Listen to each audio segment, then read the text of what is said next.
सभी साथियों को नमस्कार। जय RCM. My self Ganpat Girdhar from Jind Haryana. आप सभी का आज की इस मीटिंग में स्वागत है। जैसा कि आप सभी जानते हैं, हमारी ये मीटिंग कई वर्षों से लगातार चलती आ रही है और हम आपको नए नए प्रोडक्ट की जानकारी देते हैं। आज भी हमारी मीटिंग स्पेशल रहेगी, विशेष रहेगी। तो आज की हमारी मीटिंग में विशेष जो ट्रेनर आ रहे हैं, बहुत ही शानदार जानदार मीटिंग रहेगी। तो आइए हम सब देखते हैं आज की मीटिंग।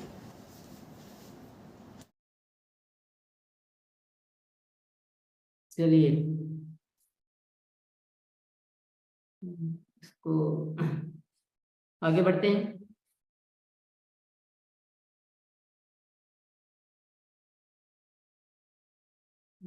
इफ्तिकार भैया सब कुछ ओके है? सर।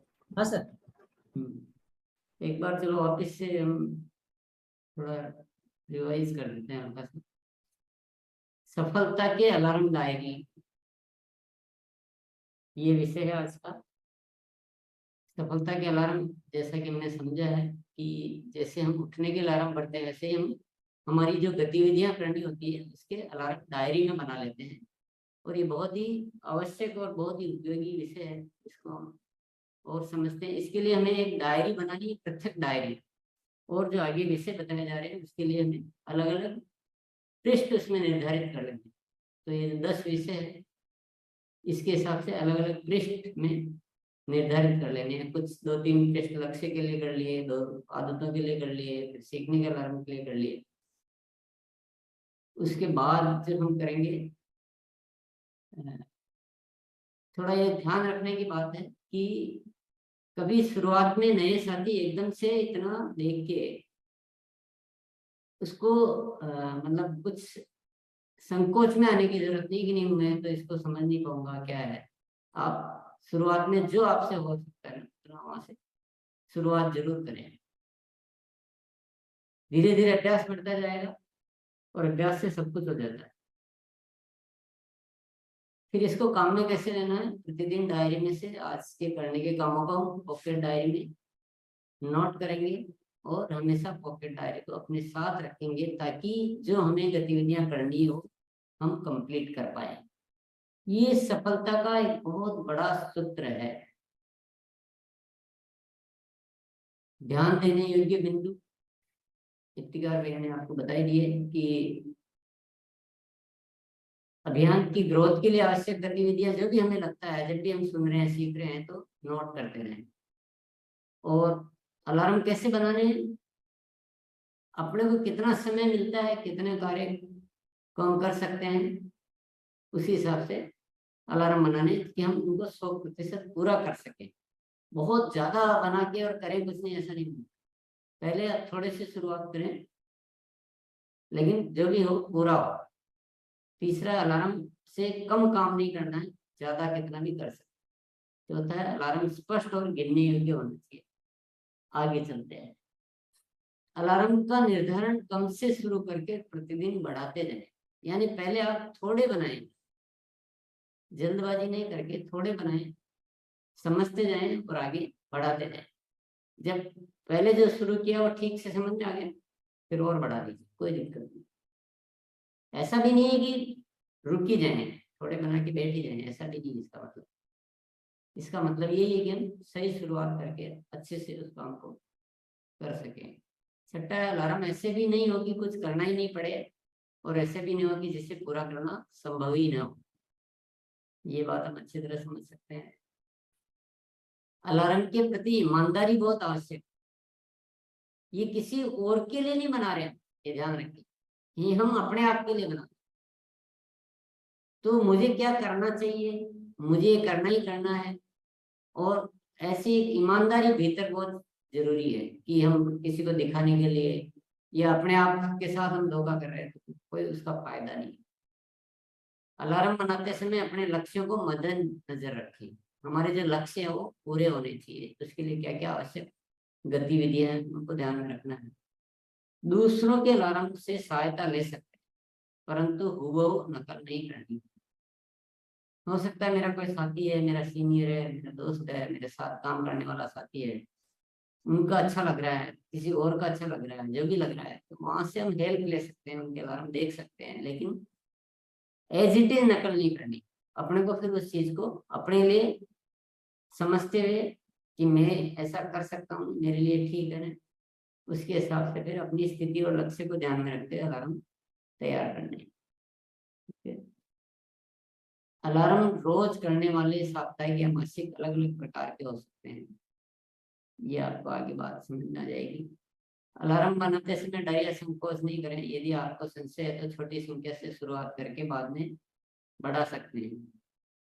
ये बार बार आपको इस बारे में जगाया जा रहा है कि वे गतिविधियां जो कम समय में ज्यादा परिणाम दे सकती है उन्हें अलार्म में प्राथमिकता दें। बहुत सारी ऐसी गतिविधियां होती है जिसमें कम टाइम देना पड़ता है लेकिन रिजल्ट उनके बहुत ज्यादा होते हैं। कुछ गतिविधियां ऐसी होती है जो बहुत ज्यादा समय, तो पहले हमको उनको चुनना है जो कम समय में ज्यादा परिणाम देने वाली है। तो इससे क्या होगा, हमारे को बहुत सारा लाभ हो जाएगा। अगर ऐसी गतिविधियों को भूल गए और ज्यादा टाइम वाली गतिविधियां करते रहेंगे तो ऐसे ये डायरी बहुत हेल्पफुल हो जाती है। इस तरह से स्थायी परिणाम देने वाली गतिविधियों को प्राथमिकता दें। ऐसी गतिविधियों को प्राथमिकता देनी जो रिजल्ट हमें हमेशा के लिए दे। एक बार वाली गतिविधियों की बजाय हमेशा परिणाम देने वाली गतिविधियों को प्राथमिकता दें। इसके क्या क्या लाभ, अभियान की स्थायी ग्रोथ में ये बहुत सहायक है। जब हम ये विधिवत अलार्म बना लेते हैं, विधिवत गतिविधियां हो जाती है, अनुशासन में आ जाते हैं और जरूरत के अनुसार हम अलार्म बदल सकते हैं, बदल देते हैं, अच्छी प्लानिंग कर लेते हैं, तो ये हमारी स्थायी ग्रोथ में बहुत मदद करती है। आवश्यक गतिविधियां छूटती नहीं है क्योंकि सारी आवश्यक गतिविधियों को हम अलार्म के रूप में लिख लेते हैं। कार्य क्षमता का विकास, जब गतिविधियां नहीं छूटती है, और अब उदाहरण के लिए मान लीजिए मुझे आज किसी को फोन करना था, बात करनी थी या मिलना था, और जब मिलना था मैं मिल लिया तो उसके रिजल्ट आ जाएंगे। और जब मिलना था भूल गए, बात करनी थी भूल गए, तो भूल गए तो क्या होगा, रिजल्ट हमारे कम आएंगे। तो यानी हमारी वर्किंग कैपेसिटी बढ़ जाती है, लक्ष्य तक पहुंचना संभव हो जाता है। जो हमारे लक्ष्य हैं उनको हम आराम से अचीव कर सकते हैं इनके माध्यम से। समय का सदुपयोग हो जाता है क्योंकि हम अपनी वेल मैनेज प्लानिंग अच्छे तरीके से हम सब कुछ करके और सारा जो समय हमें मिलता है उसका सदुपयोग कर सकते हैं। हमें कभी ये नहीं कि मेरे पास टाइम तो है लेकिन पता नहीं मुझे क्या करना है, तो ध्यान ही नहीं आ रहा है। लेकिन जब आपके पास डायरी होती है तो आप हर समय देखकर उस टाइम पे क्या करना है आप पूरा टाइम का यूज कर सकते हैं। तनाव से मुक्ति, जब व्यवस्थित होता है, सब कुछ लिखा हुआ है, तो ये डर नहीं रहता है, टेंशन नहीं रहता है कि मैं कुछ छूट नहीं जाए, कुछ भूल नहीं जाऊँ, कुछ ये करना कुछ वो करना। तो एक अव्यवस्थित टेंशन पैदा करता है। लेकिन जब हम सिस्टमेटिक हो जाते हैं, हो जाता है, तो पूरा तनाव हमारा रिलीज हो जाता है और हम बहुत ज्यादा अच्छा काम कर पाते हैं। सीखने में सहायक है और अनुशासित टीम बनाने में सहायक। जब हम ये डायरी अनुशासन से बनाते हैं, फिर धीरे धीरे टीम को भी हमेशा सिखाते हैं, तो अनुशासित टीम बना पाते हैं। जब तक हम अनुशासित टीम नहीं बनाएंगे तब तक हम बड़ा कार्य नहीं कर सकते। और अनुशासित टीम जब तक नहीं बना सकते जब तक हम उनकी गतिविधियों को उनके अलार्म डायरी में नोट नहीं करा, क्योंकि हमें पता ही नहीं चलता कौन क्या करने वाला, कौन क्या नहीं करने वाला। तो ये बहुत ही बेहतरीन तरीका है। और ऊर्जा में वृद्धि, तो ये बहुत सारे लाभ है इसके सफलता के अलार्म डायरी के। कुछ उदाहरण से समझ लेते हैं, तक हम थ्योरी समझ रहे हैं, कुछ उदाहरण से समझ लेते हैं कि कैसे बनानी। ये कुछ उदाहरण है, पूरा आपका एज इट इज आप ही के लिए है ऐसा जरूरी नहीं है। आपको जितना अच्छा लगता है उसमें से आप यूज कर सकते हैं, लेकिन आपको समझना है। मैंने तो केवल उदाहरण यहाँ लिखे हैं, उदाहरण दिखा रहे हैं। जैसे मान लीजिए आपने लिख लिया कि मैं प्रति माह 25% ग्रोथ करूंगा, 50% ग्रोथ करूंगा, तो आपका एक लक्ष्य हो गया। मैं प्रतिदिन 1000 से ज्यादा पीवी के प्रोडक्ट शेयरिंग करूंगा। मैं अपनी हर ज्वाइनिंग को एक माह में 10 से ज्यादा ज्वाइनिंग में परिवर्तित करूंगा। अपनी टीम में जो भी संख्या बढ़नी है, 5, 10, 20, 50, 100 जो भी है, अपनी अपनी टीम होती है अलग अलग साइज की। अपनी टीम में इससे ज्यादा diamond club, super diamond club, star diamond club, diamond club तैयार करूंगा। अपनी टीम में इससे ज्यादा संख्या में वीर वीरांगना तैयार करूंगा। अपनी टीम में इससे ज्यादा पीपीसी तैयार करूंगा। अपने क्षेत्र के 2 वंडरबर्ड की बिक्री को इतनी प्रतिशत बढ़ाऊंगा, इतनी मात्रा में बढ़ाऊंगा, जो भी लक्ष्य है वो लिख सकते हैं। मैं इतनी संख्या से ज्यादा ज्ञान केंद्र तैयार करूंगा। महीने में इससे इतने से ज्यादा हाइजीन कैंप करूंगा। ये तो कुछ उदाहरण दिए आपके लिए, जो आपके काम के हो, और बाकी जो और अन्य जो लक्ष्य आपके हैं, वो आपको लिखने हैं। शुरुआत करें, जो भी आप जैसे भी शुरुआत करना चाहें, और धीरे धीरे फिर इनको आप आगे बढ़ाते जाएंगे। आप कोई ये चिंता करने की जरूरत नहीं है कि कुछ गलत हो गया, ये हो गया, कोई नहीं। आपके हाथ की डायरी, आप कभी भी इसमें चेंज कर सकते हैं। इसी तरह से मान लो लक्ष्यों के हिसाब से उन लक्ष्यों को पूरा करने के लिए फिर मुझे सीखना पड़ेगा, तो सीखने के लिए भी कुछ अलार्म हम बना लेंगे। तो वो लक्ष्य वाला चैप्टर खत्म हो गया, उसमें थोड़ी जगह छोड़ दें, थोड़ा एक पृष्ठ छोड़ दें, हो सकता है भविष्य में और कुछ लक्ष्य याद आए, और फिर नेक्स्ट में सीखने के अलार्म लिखना शुरू कर दें। तो ये कुछ उदाहरण है। प्रतिदिन माइंड प्रोग्रामिंग वर्कशॉप अटेंड करूंगा, उसके अनुसार कार्य करूंगा। दूसरा है हर गुरुवार व शुक्रवार को फिजिकल की ट्रेनिंग प्रोग्राम अटेंड करूंगा व नोट बनाऊंगा। तीसरा है महीने में इससे ज्यादा न्यूट्रीचार्ज के ट्रेनिंग प्रोग्राम अटेंड करूंगा व नोट बनाऊंगा। चौथा है मैं सफलता के अलार्म डायरी बनाना सीखूंगा। पांचवा अभियान प्रचार का नया तरीका सीखूंगा। छठा है प्रतिदिन 2 से ज्यादा प्रोडक्ट वीडियो देखूंगा। सातवां है मैं अपने कार्यों का मूल्यांकन करना सीखूंगा। आठवां है मैं प्रतिदिन इतने मिनट से ज्यादा बुक पढ़ूंगा व नोट बनाऊंगा। नौवां है मैं पीपीसी ट्रेनिंग कोर्स में शामिल होऊंगा। ये भी कुछ उदाहरण ही है, बहुत सारी बातें हो सकती है सीखने की। तो ऐसे आप शुरुआत कर सकते हैं सिखाने के अलावा। जिनकी टीम होती है, जिनकी अभी टीम बड़ी नहीं है, पहले वो इस विषय को भी छोड़ सकते हैं। जब टीम हो जाती है, 10-20 साथी हो जाते हैं, उससे ज्यादा हो जाते हैं, तो फिर हमें उनके सिखाने की जरूरत पड़ती है, क्योंकि सिखाना भी बहुत जरूरी है, सीखना भी बहुत जरूरी है। तो सिखाने में हो सकता है कि मैं प्रतिदिन इससे ज्यादा साथियों को अभियान प्रचार की ट्रेनिंग दूंगा। मैं प्रतिदिन इससे ज्यादा साथियों को बेक फाइल डेमो आदि तैयार करूंगा। मैं प्रतिदिन इससे ज्यादा साथियों को फॉलोअप की ट्रेनिंग दूंगा कि फॉलोअप कैसे करना चाहिए।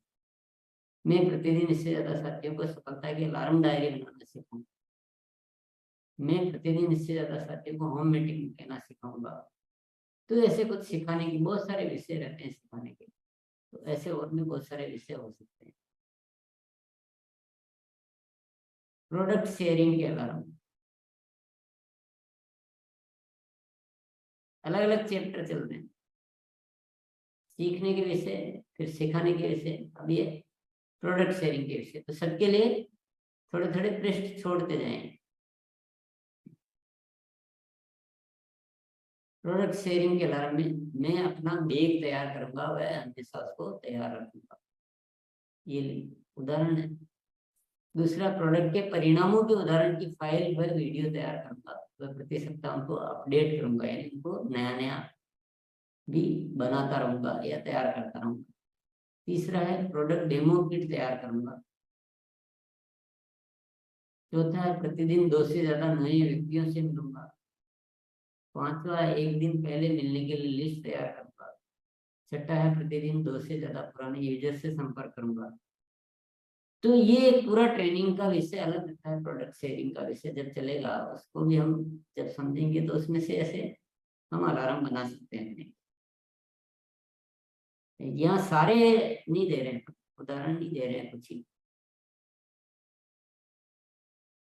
ये एक बात और समझ लें हम, अलार्म में प्रतिदिन करने की गतिविधि भी हो सकती है, या सप्ताह में इतनी बार करने की भी हो सकती है, या महीने में इतनी बार करने की भी हो सकती है। जरूरी नहीं कि रोज की ही हो। तो ये चुनाव आपको करना है। उदाहरण के लिए कोई अलार्म ले सकता है कि मैं प्रतिदिन 1000 प्लस पीवी की प्रोडक्ट शेयरिंग करूंगा। इसी अलार्म को अपनी इच्छा अनुसार ऐसे भी लिया जा सकता है कि मैं सप्ताह में कम से कम 5 दिन 1000 प्लस पीवी की सेल करूंगा, प्रोडक्ट शेयरिंग करूंगा। यहाँ शब्द बदलना रहेगा। या फिर मैं महीने में 25 दिन करूंगा। किसी को ऐसा लग सकता है कि, या फिर पूरा ऐसा लिख दिया कि मैं प्रतिदिन 1000 की औसत आधार पर प्रोडक्ट शेयरिंग करूंगा। तो ये आप अपनी सुविधा से ऐसे बना सकते हैं। जरूरी नहीं कि जो आपको ठीक लगे, जो आपको लगे कि मैं ऐसा 100% कर सकता हूँ। इसी प्रकार हर विषय में चुनाव कर सकते हैं। रोज के लिए कर सकते हैं, सप्ताह में इतनी बार के लिए कर सकते हैं, दिन में इतनी बार के लिए कर सकते हैं, जो भी हो। फॉलो अप के अलार्म के उदाहरण, मैं प्रतिदिन माइंड प्रोग्रामिंग वर्कशॉप के लिए इतने से ज्यादा संख्या आपको भरनी होती है, इससे ज्यादा साथियों को आमंत्रित करूंगा। मैं प्रतिदिन अपने 10 साथियों से बात करूंगा। ये फॉलोअप के अलार्म उदाहरण है। हर ज्वाइनिंग का फॉलोअप 48 घंटे के भीतर करूंगा। मैं प्रतिदिन अलग अलग फॉलोअप के लिए सूची तैयार करूंगा। मैं प्रतिदिन 10 साथियों से उनके फॉलोअप की रिपोर्ट लूंगा। ऐसे और भी बहुत सारे हो सकते हैं, ये सिर्फ उदाहरण के लिए है। इसी तरह से ग्रोथ के अलार्म के कुछ उदाहरण है। प्रति सप्ताह इससे ज्यादा होम मीटिंग करूंगा। प्रति सप्ताह इससे ज्यादा ज्ञान केंद्रों पर मीटिंग करूंगा। नई ज्वाइनिंग को 1 से 10 में परिवर्तन करने पर कार्य करूंगा। टीम में पीक्यूसी, डायमंड क्लब या बड़े क्लब, न्यूट्री आदि की संख्या में बढ़ोतरी पर कार्य करूंगा। ये संख्या मैंने नहीं लिखी है, क्योंकि आपको संख्या लिखनी होती है, तो ऐसे सब्जेक्ट लिख दिया केवल। हरित संजीवनी, तुलसी पेंट आदि की संख्या में बढ़ोतरी करूंगा। प्रति सप्ताह अपनी टीम के साथियों से काउंसलिंग करूंगा। तो जो जो ग्रोथ के लिए आवश्यक गतिविधियां हैं, उसके अलावा आप इसमें बना सकते हैं। काम करने का सही तरीका, ये तो हो गया अलार्म। अब आ गया नया अध्याय, काम करने का सही तरीका। तो जब जब भी हम सीखते हैं, सुनते हैं, तो काम करने में क्या ध्यान रखना चाहिए, वो ये बातें हैं। पहला है, सीखते समय जनरल डायरी में नोट्स बनाकर बाद में आवश्यक तथ्यों को फाइनल डायरी में नोट। तो ये जो डायरी बनानी है, ये हमें अलग रखनी है। और जब हम जैसे अभी सुन रहे हैं या कभी भी सुन रहे हैं, सीख रहे हैं, उस समय जनरल डायरी में नोट, सीधा डायरेक्ट फाइनल डायरी में नहीं लिखना है। क्योंकि जनरल डायरी में बहुत सारी बातें आ सकती है, मिक्स हो सकता है, पहले हो सकता है वो बात आ चुकी हो, वो भी हो सकता है। इसलिए हाथों हाथ फाइनल डायरी में नोट नहीं करना है, उसको बाद में, क्योंकि फाइनल डायरी बहुत व्यवस्थित होनी चाहिए। तो ये हमेशा ध्यान रखना। दूसरा, प्रतिदिन करने योग्य कार्यों को पॉकेट डायरी में नोट करूंगा और पूरा करूंगा। ये बातें भी आप अपनी डायरी में लिख सकते हैं, लिख लेंगे तो अच्छा रहता है। फाइनल डायरी को समय समय पर बदलता रहूंगा, वह अपनी डायरी को दिखाने योग्य बनाऊंगा। फाइनल डायरी भी जरूरी नहीं है, आपको लगता है कि थोड़े दिनों में ये थोड़ी अव्यवस्थित होगी है, तो आप उसको पूरा बदल लीजिए, नए सिरे से बना लीजिए, फ्रेश, अच्छी। और ध्यान रखिए कि अपनी डायरी केवल आप अपने लिए तो बना ही रहे हैं, उससे तो काम करना ही है, लेकिन इसको दूसरों को दिखाने योग्य बनानी, ताकि हम अपनी टीम में इसको काम में ले सकें। तो बहुत अव्यवस्थित या ऐसे ही लिख लिया, कैसे भी लिख लिया, बहुत पूरी लैंग्वेज को सही तरीके से साफ सुथरी राइटिंग में व्यवस्थित लिखेंगे, तो इससे क्या है कि हम टीम में बहुत इसका उपयोग ले पाएंगे, डुप्लीकेट कर पाएंगे। और लिखे हुए हर अलार्म को अनुशासन से पालन करो, तो ये काम करने का सही तरीके में नोट बनाइए। ये भी सब चीजें और भी आती रहेगी इसमें। फिर नेक्स्ट जो अध्याय आएगा वो मूल्यांकन का है।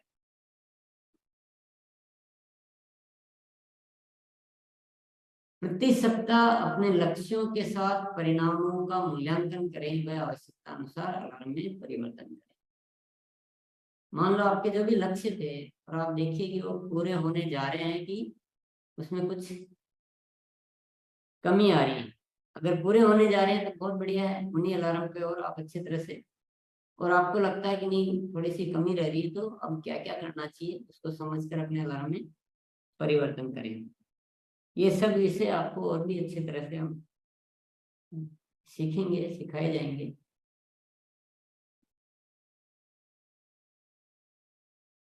जैसा कि बहुत ही शानदार मीटिंग रही है आज की हमारी। एक बार सभी डिजिटली और फिजिकली क्लैपिंग करेंगे इनके लिए।